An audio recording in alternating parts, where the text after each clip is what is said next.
Lecture du livre du prophète Osée. Venez, retournons vers le Seigneur. Il a blessé, mais il nous guérira.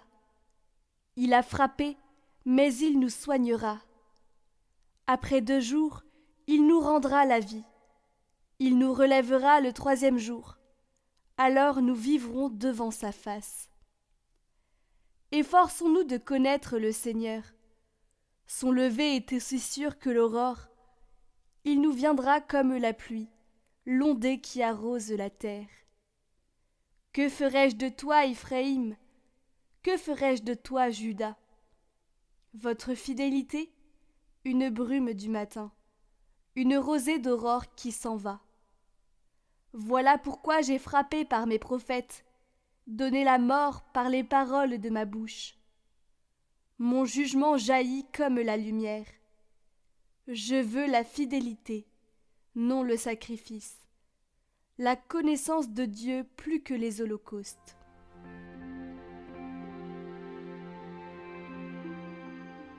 Tu veux la fidélité, Seigneur, non le sacrifice. Pitié pour moi, mon Dieu, dans ton amour. Selon ta grande miséricorde, efface mon péché. Lave-moi tout entier de ma faute. Purifie-moi de mon offense. Si j'offre un sacrifice, tu n'en veux pas. Tu n'acceptes pas d'holocauste. Le sacrifice qui plaît à Dieu, c'est un esprit brisé. Tu ne repousses pas, ô mon Dieu, un cœur brisé et broyé. Accorde à Sion le bonheur, relève les murs de Jérusalem. Alors tu accepteras de justes sacrifices, oblations et holocaustes sur ton autel.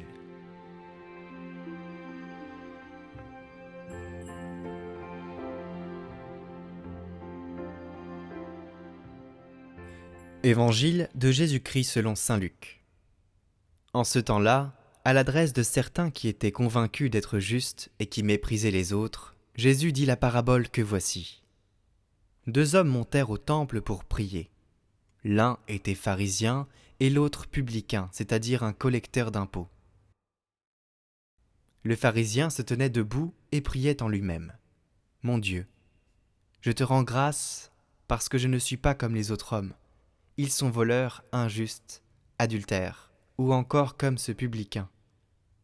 Je jeûne 2 fois par semaine et je verse le 10e de tout ce que je gagne. » Le publicain, lui, se tenait à distance et n'osait même pas lever les yeux vers le ciel, mais il se frappait la poitrine en disant « Mon Dieu, montre-toi favorable au pécheur que je suis. » Je vous le déclare, quand ce dernier redescendit dans sa maison, c'est lui qui était devenu un homme juste, plutôt que l'autre.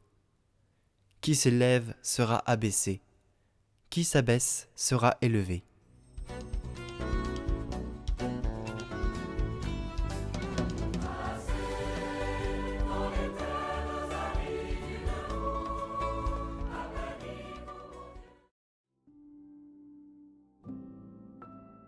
Dans mes discussions, je n'aurai pas honte de dire ce que je pense, surtout si je ne suis pas d'accord. Ce n'est pas parce que tout le monde pense ou dit quelque chose que c'est vrai. Je me remettrai sans cesse sous le regard de Jésus. Avant et après les repas, au moins à la maison, je ferai un signe de croix pour remercier Dieu qui me donne ma nourriture.